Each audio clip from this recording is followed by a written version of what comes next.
evening and welcome to Left, Right and Centre. I'm Vishnu Shom. On the program this evening, India and the US, it now appears, are very, very close to a trade deal between the two countries. Remember, Donald Trump absolutely insistent that when it comes to trade, it has to be on terms acceptable to the United States. India's negotiators have been working extra time protecting what our interests are. But ultimately, it is in the interests of both countries to pursue a trade deal that really takes forward the economic relationship between the two countries. The targets that Washington and New Delhi have selected are huge, but a trade deal, if it does work out, would go a long way towards fulfilling that ambition. It does appear at this stage that the deal is all but signed. Once it does go through, it could be a game changer. On this program, some of the finest minds looking out at the prospects of a trade deal between Washington and New Delhi. Well, in just a couple of days, there is a real hope, a real expectation that India and the United States can thrash out a trade deal. It's been in the works now for several months, with the US president making it clear that there has to be a real deal, one which works. He says in favor of the United States, but obviously India would want it to work equally well for New Delhi. Joining us, somebody who's really worked at the diplomatic relationship between India and the United States, and that certainly includes the trade relationship as well, Ambassador Atul Keshav. Thanks very much, Ambassador, for being with us. Namaste to you. So right up off the top, let's talk about some of the tough issues. Agriculture, for example. Why is agriculture such a major sticking point in the negotiations? I ask because America seeks greater access for agricultural products like corn, soya bean, wheat, etc., dairy particularly, modified crops. But India has problems because, for example, in the case of genetically modified crops, there are legal concerns here. India also has concerns over 80 million small farmers, smallholder farmers, cultural sensitivities around dairy. Could this be a potential deal breaker towards a really big deal? So, Vishnu, great to see you. Thank you for having me on. For the whole time that I've observed trade deals and trade negotiations, back to my time as a college student and when I was the U.S. envoy for APEC, agriculture issues are always the most sensitive issues in any trade negotiation. And this is because farmers occupy an enormously important cultural space in all of our countries. And look at the Japanese rice farmers, for example. And farming and agriculture hit very close to the home and the hearth. And these are also extremely very important political constituencies. So, of course, the trade negotiation with regard to any agricultural issues will be the most sensitive. However, there is virtue in having these conversations. And I would just add that it's been years since we've last been in a serious trade negotiation. We came close about 4 or 5 years ago. I'm hoping that this time we'll bring it over the line. Certainly, USIBC and all of our member companies are cheering, as is the U.S. Chamber of Commerce. We are hoping for a meaningful trade deal between the world's two greatest democracies.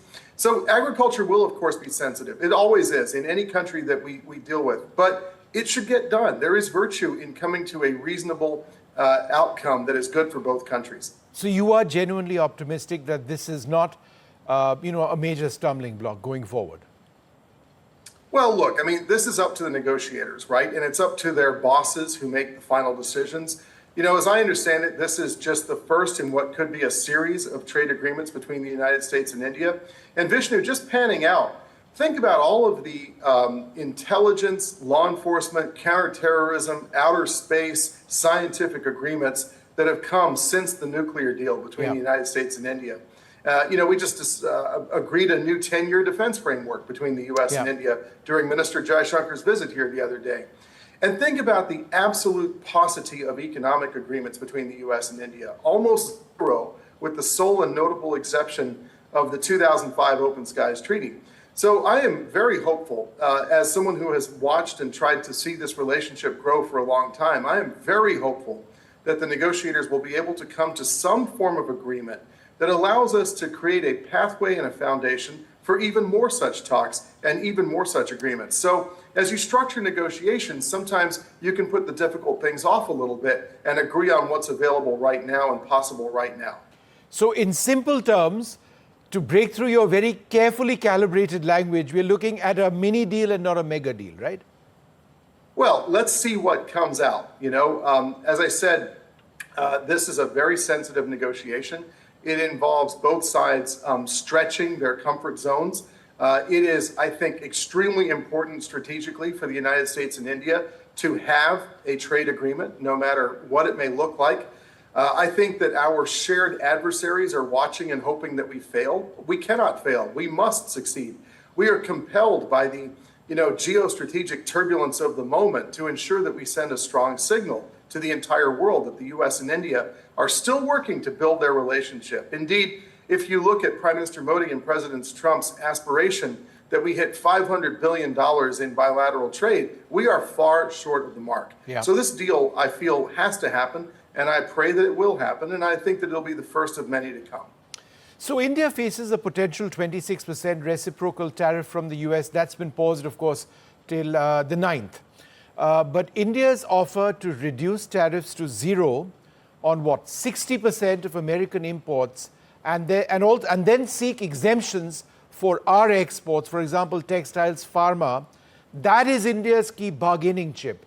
But the US insistence is on reciprocity. So it really depends on how you're looking at it, right? India sees this as an opportunity for America. America says, no, look, there has to be reciprocity. So do you not see this as being something that complicates the progress that you're talking about?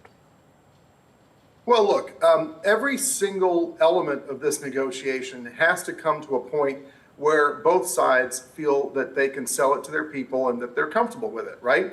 These trade negotiators are deeply experienced people. They are great patriots who love their countries, and they will work to strike the best possible deal for the advancement of their own country's national economic interests. And that's got to go in both directions until a deal is struck. And every time I've ever been in a negotiation with anyone, Russians, Chinese, Indians, Europeans, Arabs, there always comes a point where everybody gets very frustrated and sort of takes a deep breath and then realizes that success is the only option. And then you push through with reasonable compromise and you strike a deal. A good deal, well negotiated, is one where nobody's jubilant and nobody's crestfallen and everybody walks away feeling, okay, maybe this is the beginning of something. And if we can come to that point between the two negotiators, then I think when it goes to the leaders for decision, maybe the people of both sides will realize that this is a good pathway for much more to come. For instance, if we can agree a deal on tariffs, as you mentioned, or on other elements related to non-tariff barriers and market access, maybe it will then create confidence for the two of us to start working really seriously on immunizing our supply chains from risk, on things like critical minerals, pharmaceuticals, defense articles, semiconductors. There's a lot of work yet to do between the US and India. So I wish that this deal come through because it will create a very important psychological impact among investors, in both countries, among citizens, among the two governments, and among, frankly, all of the people who watch us all around the world, including some who mean us harm. So China, right? Your words. All right. We'll talk about China because it is an interesting factor in terms of the broader relationship. But America prioritizes digital trade, pushing for fewer restrictions on data flows and competition regulations, which is what Indian policies limit to a large extent.